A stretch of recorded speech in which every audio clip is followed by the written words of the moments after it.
So what do you do when? Like when, and then ... And you can fill in the when. So I have a little story to tell you today. And my question is, actually I have two little stories to tell you today. And my question is, so what do you do when? So story number one. I went to Canada last week. Oh wait, hi, it's Shake Talk time. It's Barbie Lee. I went to Canada last week and I went on Tuesday because the contractor boys were supposed to come and fix our roof Wednesday, Thursday, Friday, and then if they needed the weekend. So I'm like, I'm going to Canada. And guess what? They didn't show up.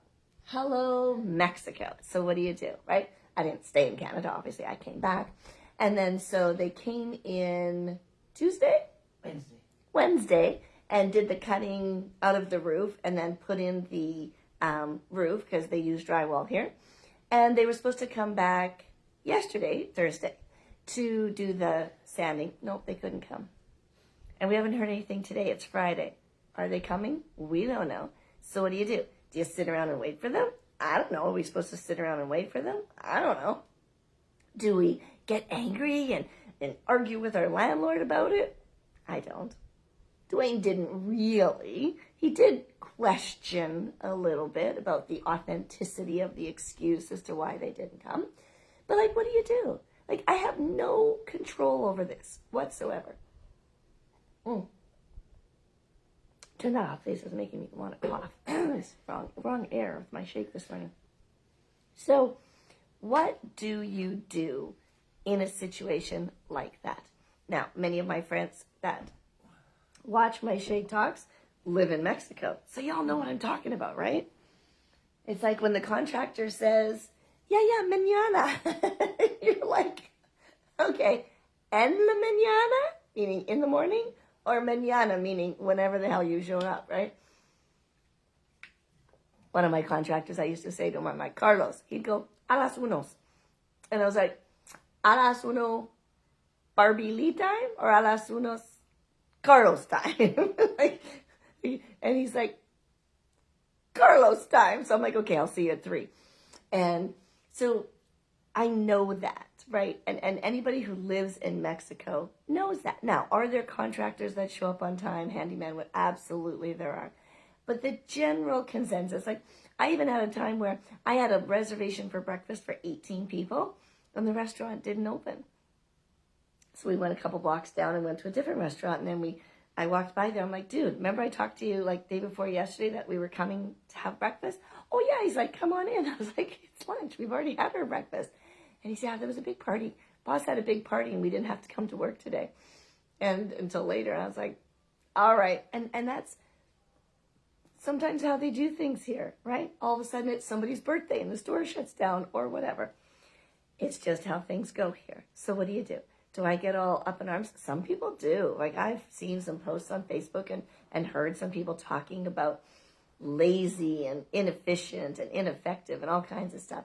And I'm just like, that's how they do it here, right? So I have to plan my life accordingly.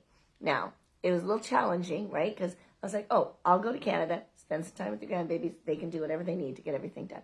They didn't get it done. So I canceled a bunch of probably 4 or 5 phone calls that I had, meetings that I had, and I went to Canada. So I came back and rescheduled everything, and only to find out that, they're still supposed to come. And I don't know, are they coming today? Now, I typically don't schedule meetings on Fridays. I do some, friendship calls and stuff, so if they get rescheduled, my friends understand. The point is, I've had to create my life and set up my life in such a way that I have to be able to handle these things. I get to handle these things in a very different way. Because imagine, right, if someone was getting some contract work done and they planned, for it to get done while they did something else, I went to Canada, and then it didn't get done, and then they came back and there's this mess and it's still not done, and they would get very upset because I've seen it, and I've seen people with home renos and stuff, they say it's supposed to take a month and it takes 6 and what have you. And those individuals have not figured out a way to live both physically and financially, right? Because I'm like, I can't afford this renovation, whatever it is. But more physically, mentally, of how to handle that kind of change, you know? So I'm very blessed. You know, Dwayne and I created a life that, you know, we're pretty flexible. We're like, okay, didn't come today. All right. And he's like, we should go check out pickleball today. I was like, well, what if the boys come? He's like, oh yeah, what if the boys come? Like, we don't know, right? They might show up. So being able to be flexible and create a life like that. Now, I know a lot of my friends on here are retired and they're like, oh yeah, I have no stress. You're retired, you have a pension. This really probably isn't really directed at you, but it might be because maybe you still get all upset about things when they change, right? We can't control what other people do. We can't control what other people say. We can't control what other people think. We can, in a certain degree, control what we do, what we think. Now, there's sometimes that something happens and, you know, we respond instantly and then we take a moment and then we get to, or we react instantly and then we get to step back and respond to it. So that's different. But I'm saying that typical, like when, you know, we literally, well, you can't see right now, but we had, we put, you know, blankets over everything. We packed, because they have to fix our closet. So we put all of our clothes in suitcases, like we have our little carry-on suitcase for a couple of days of clothes, and everything else went into suitcases in anticipation that they were coming to sand, right, and be messy, and then today come and paint, and then on the weekend we put it back together. Well, now we don't know when they're coming. So now all my life is in suitcases. It looks like I'm about ready to move, right? Everything from my kitchen is here in my bedroom, you know, and it's very, you know, unsettling upheaval. It's very messy. And I'm supposed to have a book study kind of thing. I have a Mindfully Me class here on Sunday. And I was like, I don't even know if I have chairs, like, because I got stuff on my chairs, you know. I'll figure it out. I get to figure it out. I don't have to be stressed and up in arms and all upset and all that kind of stuff. But I've created that for myself. I've created a life where my body is quite calm at the best of times. I get very excited about things, but I don't get really angry about things. I have the flexibility, right? So with my online business, I can move people around. It's a Zoom call. I can go out on the patio. There's been a couple of times when we first moved here and they were fixing the sink or the toilet, I just went onto the patio and I did my call outside, right? So I am blessed because I made a decision 20 years ago to start my network marketing business and create something different, right? So I told you I had two stories for you. So that's story number one. My contractors, you know, the handyman guys to come in, and I don't know when they're going to come. Are they coming today, tomorrow? I have no idea, right? I doubt they're going to come on Sunday because they have never worked on a Sunday, but who knows, you know? And I have a book group, and I was like, great, we'll go sit on the patio if we have to. Like, it's, you know, not a big deal. Or we'll go to the Starbucks on the corner over here. So that's story number one.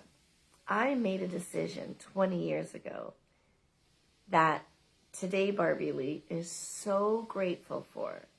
So past Barbie Lee made a decision. And today Barbie Lee gets to go and say, good job, past Barbie Lee. And that's what I like to talk about with my clients. And, you know, when people start in Isogenics is, what do you, future you, want to say to today you? Right? And so what does today you need to do so that future you loves you? So creating this lifestyle where I'm calm, I don't have, you know, so much pressure that I have to do this, that, or the next thing. Oh my God, I have to be, have to. I get to, I choose to. But that started 20 years ago. Okay, so that's story number one. It's a good story, something to think about. Story number two, I actually posted about in my Facebook yesterday. I'm aware of a situation where a friend, hi everybody who's watching, please jump out and say hi to me so I know you're here. I was made aware of a situation where a friend has a very large legal bill, around 10 grand. And she lives in a foreign country. and she doesn't have any property. Like, you can go back if you're following me. Well, you are following me on my Facebook. You can see, what people have suggested, because she needs to raise like $10,000, and she's in a spot. She's digital nomad, chose to move to a foreign country because of the cost of living is lower and such, and ended up in a little bit of a pickle. Something that can happen to anybody at any time. All right. So how does she get 10 grand? Right. And my brain says, oh, you should have thought about 10 grand 10 years ago. That's what my brain says. But I don't know. You all had some really great ideas. So if you commented on my posts and stuff, many of you had some really great ideas. Most of it was about asking friends and family. It was interesting because my first thought when I saw her post was, where are you in life and what are you doing that you don't have like some sort of contingency fund? Now most people don't. I think it's something like 92% of Canadians or something don't have any sort of savings or any sort of investment or anything that they could cash in the case of an emergency like this. Many Canadians have personal line of credits, right, with a bank or something like that, but not an actual, I can take this money from somewhere and put it over here, if something big happens, like medical expenses and stuff like that. It's a huge number. Again, this is why 20 years ago when I said yes to Isagenix, it was for these, kind of situations, so that I can be more flexible, so that I have, an opportunity to make money. And even if something's going on with me, my income with Isagenix, I still get paid on Mondays, right? Because I'm building a team, and I'm always inviting you to join my team, just so you know. And I'm building this team so that every time they order, I earn percentage and they earn it, blah, blah. But the point is, when something happens today, I look back, I don't know what you do, and I go, geez, Barbie Lee, you knew better than this. It's like with hitting menopause. I didn't really know what perimenopause was going to look like for me. Hit me like a freight train. And it has made me much weaker physically than I was 2 years ago. When we first moved to Mexico, I was playing pickleball and working out, and I was like, I got abs. I never had abs. I can't remember if I ever had abs growing up. But then menopause hit, and things changed with the estrogen in my muscle, and now I'm feeling better, so I'm back to doing some strength training in my planks and stuff like that. So working my way out of this little slump that my body put me in. But again, I get to, because I have the flexibility, and I have the knowledge and the technology and stuff like that, and I have AI to ask my questions for and all that. So the point is, you can walk behind me, like people know I'm married to you. Like, what kind of call do you think I'm doing, honey? Your networking calls. Oh, my networking. I thought, what is he talking about? He's right. You can still walk behind my networking call. You just typically disappear. You just disappear in my. You're not on Zoom. No. I disappear. Anyhow, okay. So the question is, what is today you doing so that future you loves you? Okay. I'm hearing stories all around the world from different places, like UK right now. A couple of their pension funds are almost broke. So people in their 70s and 80s that were counting on their pension, it's no longer there. Somebody told me years ago that Canada Pension wouldn't be around by the time I turned 65. So that's in another, 56? So 9 more years.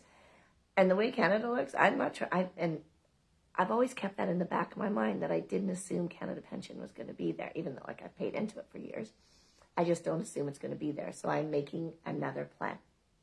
And so things are changing and times are changing. And so when my friend, posted that they have this huge legal bill, she has this huge legal bill. And I was like, whoa, what is she going to do? And you know, a lot of you guys said things like ask for friends and family. She's got aging parents. They're on a pension. They don't have 10 grand to give her, you know? So what is she going to do? I don't know, man. So we're, you know, you guys have given some great ideas. Her and I are chit-chatting. And at the end of the day, you know, she wishes probably that she thought of this 10 years ago, 15 years ago. Not that she was going to get herself in this situation, but that, you know, if she would have done her life differently and made those, okay, what am I going to need or do in 10 years, and make those things available, you know, money available, she wouldn't be in this situation, you know? So it got me thinking, right? So Dwayne and I, we have some investments. We still have our condo back in Edmonton. So, you know, if something push came to shove, we could liquidate some stuff, right? We have some cash on hand and, you know, but we could liquidate some stuff if necessary. And I was like, okay, that's good. You know, I've set some things up right. And so I'm just wondering what do you do when? What do you do when this happens? If you are just on a pension, what happens if you have a medical bill? That happens a lot, right? You go to the hospital, like here in Mexico. It is super cheap, like super inexpensive compared to Canada, the US, Australia, the UK, other places in Europe. But if you're on a pension, you know, having a $2,000, $5,000, $10,000 hospital bill, that's huge, right? It's going to take you months to pay that off. So what do you do, right? What are you doing today so that tomorrow you don't have to worry? And that's a question I ask people all the time. My business is called Quality of Life Assurance, right? How are you assuring your quality of life? What is today Barbie Lee doing so future Barbie Lee doesn't look back and go, what the fuck were you thinking? I want future Barbie Lee to look back and say, I fucking love you, right? When we moved to Playa del Carmen and we're walking on the beach the other day, and I was like, dude, we live in Playa del Carmen. Like, we used to do this. We live in Mazatlan, you know, and now we're like, we live in Playa del Carmen. I'm like, God, I love you, Barbie Lee. Like, thank you for setting up in such a way that we get to do this. You know what I mean? So my challenge to you on this beautiful day, I don't care where you are, if it's 40 below, 40 above, sun shining, it's raining, it's snowing, it's a beautiful day. What do you do when? And fill in the blank. What do you do when you need $5,000 because your car broke and you can't get a new car and you have to fix the carburetor? I don't know, is the carburetor $5,000? I have no idea. I just said carburetor because car sounds like carburetor. What happens if you live in Canada and you have your own home and your furnace shuts down in January? You sure as hell better find that $8,000 or $10,000 for a new furnace, right? That's what happens. What happens? So what do you do when you have a medical bill? Do you have the money to pay it? So what do you do when the contractor doesn't show up? Can you be flexible enough to, you know, move things around and schedule your time differently? And like I said, most of my friends, I know you're retired on here. I get it. And like I said, this probably doesn't pertain to you, but it probably pertains to your children or somebody else you know. So maybe this is a conversation you can have with them. What do you do when? And then fill in the blanks. And go, like, so when we moved to Playa, we're like, okay, what do we do if we break our legs? You know, we broke my foot. Well, I didn't, Car did. And I needed to know what to do. So this is something like, what do we do? Where's the nearest doctor, right? And just making these daily things, right? Of, you know, where's the doctor? Where's the hospital? Where's a lab if we need to do lab work and stuff? And so, you know, we've figured that out in the first little bit that we're here. So we have a couple of what do you do whens. My brain the other day when my friend posted about, you know, she's got herself into some legal situation and, you know, what do I do? She said. So I posted out, I'm like, well, what do you do? What do you do when you need an extra $10,000 and you're on a time limit because you're in a foreign country and it says you pay this or you go to jail? Where do you get the $10,000? You know? So what do you do when? It's a great question. I challenge you to ask your partners, ask your friends, ask your kids, have a little dinner party and say, okay, let's get together. And actually, that's what I was thinking about here is getting together with some people that have lived here before and some new people. I've met some people that have only moved here in the last 4 or 5 months, like we have, and grab some other people that have been here for a long time and say, okay, we're going to buy you dessert tonight or dinner tonight or something. And we're going to ask a bunch of questions. What do you do when? And I thought that'd be a fun little activity to do. So I'm going to challenge you.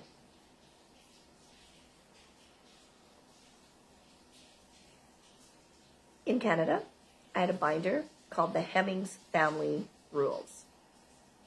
And it was like we rule, but also the rules of the Hemmings family. And it wasn't like do this, do that. It was all of our information, like a last city bill, our tax bill.